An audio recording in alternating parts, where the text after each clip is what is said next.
Wakil Menteri Koordinator Hukum Hak Asasi Manusia Imigrasi dan Pemasyarakatan atau Wamenko-Kumham Imipas Otto Hasibuan, melakukan kunjungan kerja ke Provinsi Aceh, Sabtu kemarin.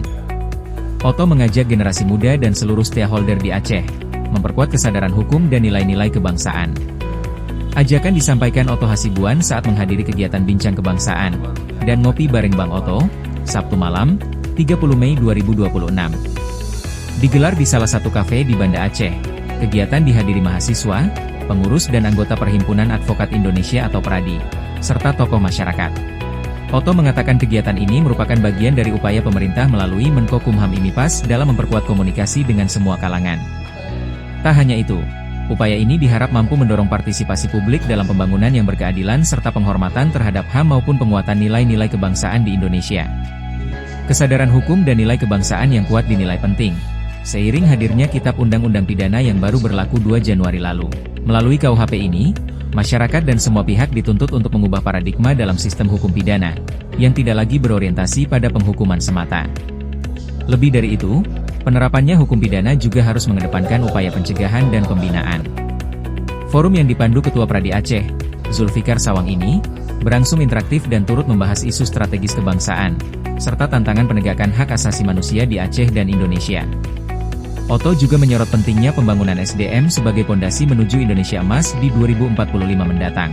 Hak baru ini kan sebagai hukum formil, hukum materialnya kan KUHP. Jadi ada KUHP, kita undang-undang acara pidana, ada hukum acara pidana yang melaksanakan hukum materialnya. Nah, paradigmanya tentunya KUHP sama mengemban tugas dan misi dari KUHP. KUHP ini paradigma sekarang ini kan sudah berubah dengan yang dulu. Kalau yang dulu paradigmanya kan istilahnya itu retributif kan, sifatnya menghukum orang saja. Tapi dengan paradigma KUHP diikuti dengan KUHP, karena bagaimana supaya jangan orang melakukan berbuat kesalahan. Jadi mencegah kejahatan itu yang paling utama di dalam paradigma KUHP dan KUHP-nya. Jadi upaya daripada negara ini agar masyarakat dalam kejahatan ini bisa dipulihkan, dia insaf, tidak melakukan kejahatan lagi, dan dia bisa diterima masyarakat, dan korban mendapatkan semua hak-haknya, bisa di-restore, bisa dipulihkan. Makanya ada restoratif justice, sehingga korban tidak saja hanya orang itu dihukum, tapi mungkin kalau ada kerugian yang bisa digantikan, ada rasa maaf dari dia, maaf kepada yang melakukan kejahatan. Jadi inilah paradigma yang terjadi dekolonisasi.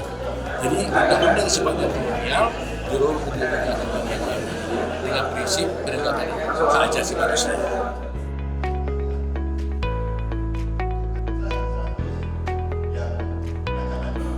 Dari Banda Aceh, Tim Liputan melaporkan.